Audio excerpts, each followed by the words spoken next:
Hello friends, મારી YouTube channel Alka સરોઠિયામાં હું આપનું સ્વાગત કરું છું। કોકમનું શરબત બનાવવાની મારી આ રીત આપ સૌને ખૂબ જ પસંદ પડશે। કોકમનું શરબત બનાવવા માટે મેઇન ઇન્ગ્રેડિયન્ટ્સ છે કોકમ। મેં 100 ગ્રામ કોકમ લીધા છે। કોકમને 3-4 સાફ પાણીથી બરાબર ધોઈ અને પલાળવાના છે। આને મેં કુલ 5 કલાક માટે પલાળી લીધા છે। 5 કલાક પછી તમે જોઈ શકો છો કે આ કોકમ સારી રીતે પલળી ગયેલ છે, મતલબ કે આની ક્વોન્ટિટી વધુ દેખાય છે, સરસ ફૂલેલા છે, હાથથી તોડતા એ આસાનીથી તૂટી પણ જાય છે। હવે શરબત બનાવવા માટે આ કોકમમાંથી સૌપ્રથમ બીજ દૂર કરી લેવાના છે। મેં અહીં કોકમમાંથી બીજ દૂર કરી અને થોડા લઈ અને આને પીસી લીધા છે। તમે જોઈ શકો છો કે આ કોકમની સરસ સ્મૂથ પેસ્ટ બની ગઈ છે। હવે નેક્સ્ટ પ્રોસેસ માટે મેં કુલ 2 કપ એટલે કે 400 ગ્રામ જેટલી ખાંડ લીધી છે, સાથે 1 કપ જેટલું પાણી એડ કરી દઉં છું ને આને હવે સ્ટવ પર ચડાવી દઉં છું।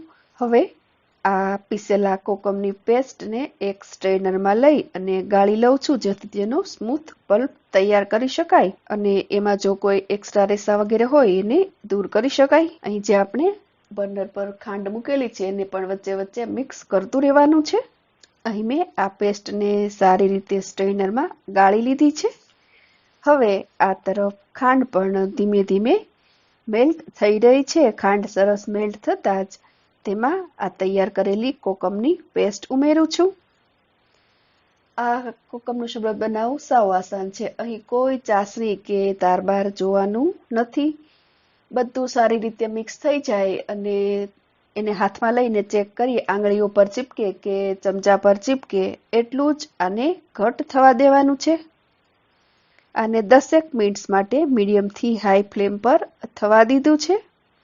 અહીં તમે જોઈ શકો છો કે આ સારી રીતે ઉકળી ગયું છે, બધું એકરસ થઈ ગયું છે અને કન્સિસ્ટન્સી પણ સરસ ઘટ થઈ ગયેલ છે અને એનો કલર પણ સરસ ડાર્ક દેખાય છે।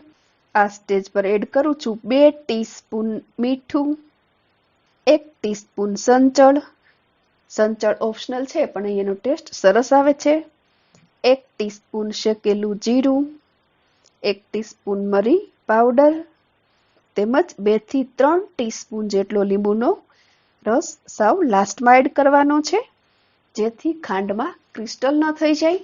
આટલી પ્રોસેસ બાદ સારી રીતે બધું મિક્સ કરી દેવાનું છે અને હવે આ બધું સાવ ઠંડુ પડી જવા દેવાનું છે। આ બધું મેં સાવ ઠંડુ પાડી દીધું છે। અહીં તમે કન્સિસ્ટન્સી જોઈ શકો છો કે ખૂબ જ સરસ ઘટ કન્સિસ્ટન્સી આવેલી છે। હવે તેને કઈ રીતે સ્ટોર કરવું એ જોઈ લઈએ। આ શરબતને સાફ એરટાઇટ કાચની બોટલમાં સ્ટોર કરવાનું છે।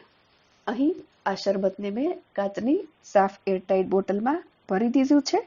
આ રીતે બોટલમાં ભરી અને આને તમે રેફ્રિજરેટર વગર 1 થી 2 મહિના સુધી સ્ટોર કરી શકો છો। રેફ્રિજરેટરમાં તો આ 6-1 મહિના સુધી સારું રહે છે। થોડા બરફના ટુકડા અને ફુદીનાના પાંદડા એડ કરું છું ને 2 ટેબલસ્પૂન જેટલું શરબત ગ્લાસમાં લેવાનું છે। એમાં પાણી એડ કરી મિક્સ કરી અને માત્ર 2 મિનિટમાં જ તમે આ એનર્જેટિક કોકમનું શરબત સર્વ કરી શકો છો। ખરેખર ઇન્સ્ટન્ટ બની જાય એવું અને ગરમીમાં લૂથી બચાવે એવું એનર્જેટિક રિફ્રેશિંગ આ કોકમનું સ્ટોરેજ શરબત અહીં બનીને તૈયાર છે। તમે એકવાર જરૂરથી બનાવજો, ખૂબ જ ટેસ્ટી બને છે, બધાને ખરેખર ખૂબ જ પસંદ પડશે। આઈ હોપ કોકમનું શરબત બનાવવાની મારી આ રીત આપ સૌને ખૂબ જ પસંદ પડશે। રેસીપી સારી લાગે તો લાઇક, શેર અને સબસ્ક્રાઇબ જરૂરથી કરજો। એક નવી રેસીપી સાથે ફરી મળીશું। Thank you for watching.